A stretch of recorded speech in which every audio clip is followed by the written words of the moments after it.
찬양하며 영광의 찬송 부르려고 주께로 갑니다. 교만한 마음을 내버리고 예수께로 나갑니다. 복하신 말씀 따르려고 주께로 갑니다. 실만한 힘으로 힘을 얻고 예수의 크신 사랑 받아 하늘의 기쁨 맛보려고 주께로 갑니다.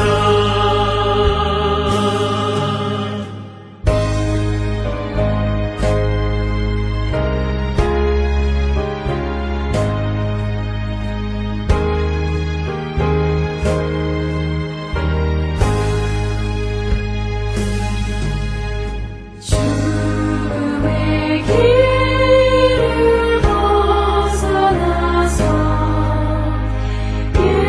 예수께로 나갑니다. 영원한 집을 바라보고 주께로 갑니다. 멸망의 폭우에 나와 영화의 나라 다가라서 영광의 주를 배우려고 주께로 갑니다.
우리가 마음의 뿌림을 받아 악한 양심으로부터 벗어나고 몸은 맑은 물로 씻음을 받았으니 참마음과 온전한 믿음으로 하나님께 나아가자.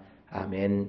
전능하사 천지를 만드신 하나님 아버지를 내가 믿사오며 그 외아들 우리 주 예수 그리스도를 믿사오니 이는 성령으로 잉태하사 동정녀 마리아에게 나시고 본디오 빌라도에게 고난을 받으사 십자가에 못 박혀 죽으시고 장사한 지 사흘 만에 죽은 자 가운데서 다시 살아나시며 하늘에 오르사 전능하신 하나님 우편에 앉아 계시다가 저리로서 산자와 죽은 자를 심판하러 오시리라.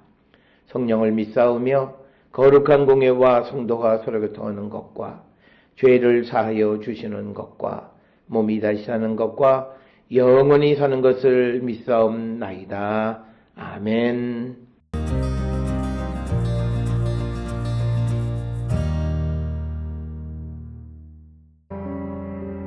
여호와께서 모세에게 말씀하여 이르시되 이스라엘 자손에게 말하여 이르라.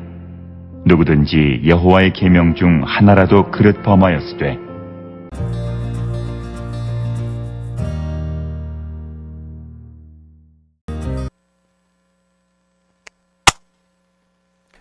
오늘 우리가 함께 읽은 레위기 4장 1절 2절은 레위기 4장 1절로부터 5장 13절에 걸친 속죄제 규정의 서론에 해당하는 부분이 되겠습니다.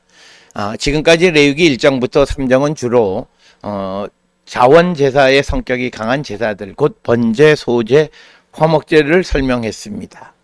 그러나 레위기 4장부터는 죄와 부정의 문제를 다루는 제사가 등장합니다. 그러므로 레위기 4장은 제사의 목적이 단순히 헌신, 감사, 칭죄에만 있지 않고 죄로 인해 손상된 하나님과 공동체의 관계를 회복하는 데 있음을 보여주는 말씀이 되겠습니다. 레위기 4장의 속죄제 규정은 죄를 범한 주체에 따라 배열됩니다. 먼저 기름 부음 받은 제사장이 죄를 범한 경우가 나오고 이어서 온 회중, 족장, 평민의 경우가 제시됩니다. 이 배열은 사회학적 지위가 높을수록 죄의 영향력이 공동체 전체에 더 크게 미친다라는 그런 신학을 반영하는 것으로서 이제 레위기 4장 1, 2절은 이런 세부 규정 전체의 원리적 서문에 해당하는 내용이 되겠습니다. 먼저 4장 1절에 여호와께서 모세에게 말씀하여 이르시되, 그래서 이 전형적인 계시 공식으로 시작하는데 이 표현은 레위기 안에서 새로운 제2단락이 시작될 때마다 반복되는 그런 표현으로 레위기 1장부터 3장은 번제, 소제, 화목제를 다루었다면 이제 레위기 4장은 속죄제 또는 정화제 규정을 새롭게 시작한다라고 하는 그런 의미가 되겠습니다. 그래서 여호와께서 모세에게 말씀하셨다라고 하는 이 공식은 인간이 종교적 관습이 아니라 어떤 여호와의 명령에 근거한 제도임을 강조하는 겁니다. 그래서 이 규정이 사람들의 종교적 관습에 의한 것이 아니라 여호와의 명령에 근거한 제도이다라고 하는 것을 강조합니다. 그래서 레위기의 제사는 인간의 자의적으로 고안한 종교 행위가 아니라 언약 하나님이 거룩한 백성과 함께 거하시기 위해 주신 질서이다라고 하는 겁니다. 그래서 모세는 여기서 제2규정의 창안자가 아니라 계시의 단순한 전달자임을 강조하고 있고, 이제 4장 2절에서 이스라엘 자손에게 말하여 이르라. 누구든지 여호와의 계명 중 하나라도 그릇 범하였으되. 그래서 이 속죄제 규정이 제사장에게만 한정된 제2규정이 아니라 언약 공동체 전체에게 주어진 삶의 규범임을 보여줍니다. 그래서 죄와 속죄의 문제는 개인의 내면 문제에만 머무르지 않고 공동체의 거룩과 성소의 정결과 직결되어지는 겁니다. 특별히 오늘 주시는 2절에서 누구든지라고 하는 어떤 사람이, 여기서 사람이라는 일반 명사보다 더 폭넓은 의미를 지닌 네페시, 이 말은 영혼이나 생명체, 사람이라고 하는 그런 의미를 갖고 있는데, 여기서는 이 네페시는 인간의 비물질적 부분만을 뜻하지 않고 한 사람의 전체를 가리키는, 그래서 어떤 사람이라도 라는 포괄적 의미를, 그래서 제사장, 회중, 지도자, 평민 모두 죄의 가능성 아래 있고 모두 속죄 은혜를 필요로 한다는 점을 암시하는 구절이 오늘 주시는 2절의 말씀이고, 이제 그릇 범하였으되 죄를 범하다라는 것은 목표를 빗나가 올바른 길에서 벗어나다라는 그런 의미입니다. 하타라고 하는 것이, 그래서 레위기 4장에서 죄는 단순한 심리적 죄책감이 아니라 여호와의 명령을 어기는 객관적 행위를 의미하는 겁니다. 그래서 죄는 하나님과의 관계를 손상시키고 성소의 거룩을 오염시키고 공동체의 질서를 교란하는 실제적인 심으로 이해되어졌습니다.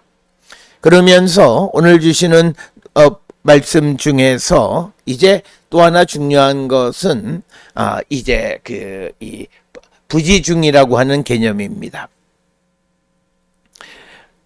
이 말은 이 고의적 반역이나 의도적 불순종이 아니라 실수, 무지, 착각, 부주의로 인한 죄를 가리킵니다. 그래서 민수기 15장 27절로 31절에 부지 중에 범한 죄와 고의로 범한 죄를 구별합니다.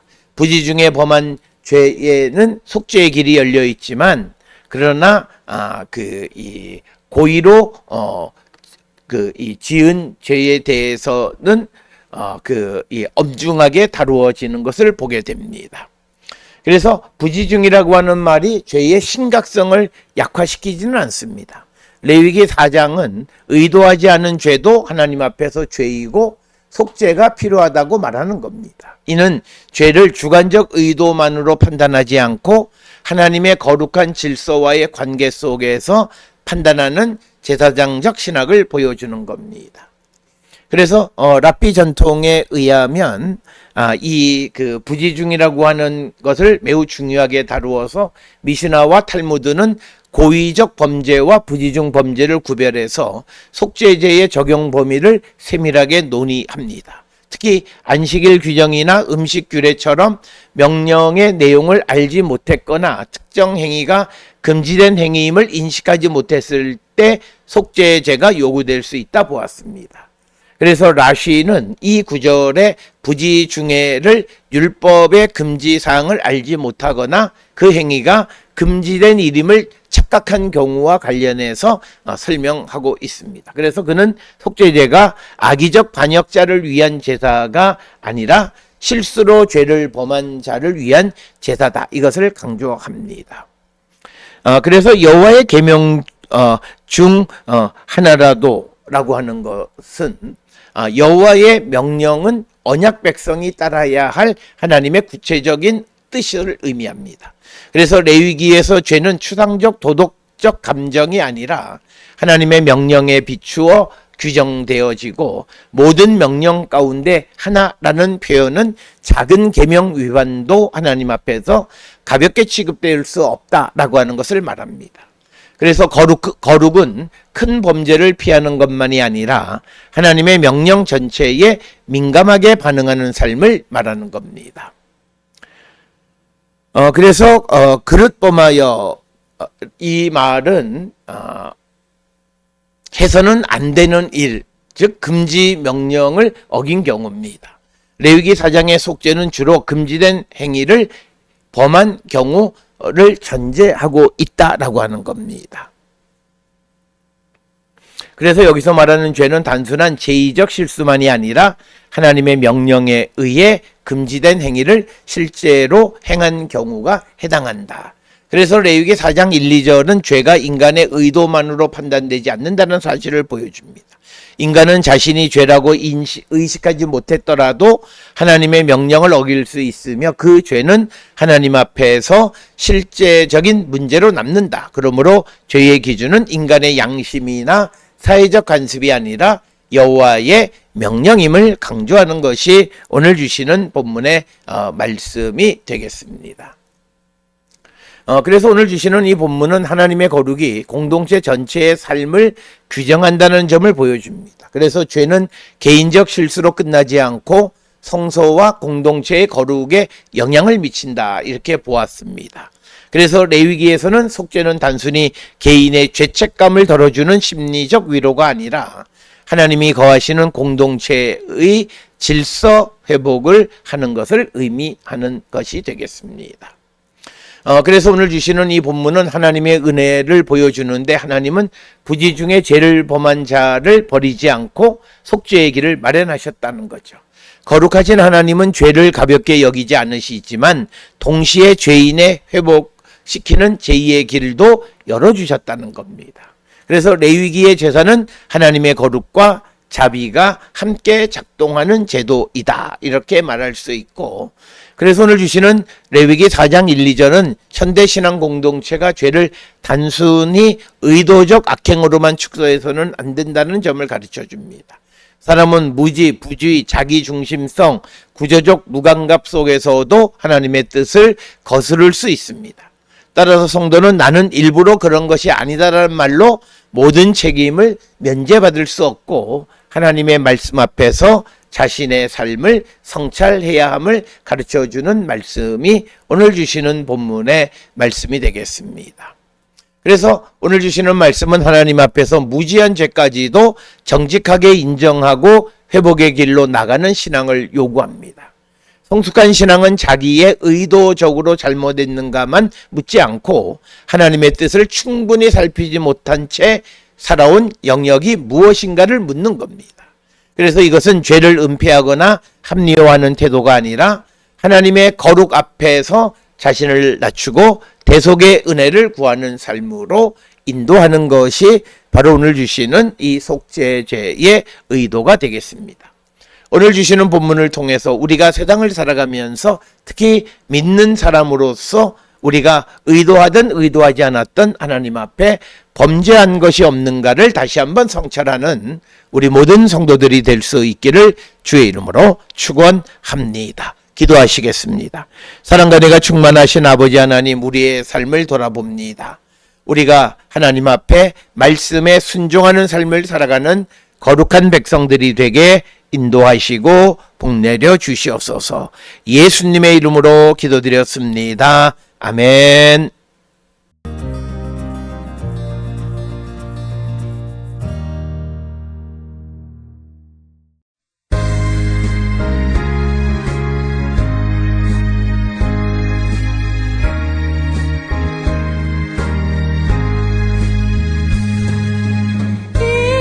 인내하신 곳에 주여 내가 비오니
기도하시겠습니다.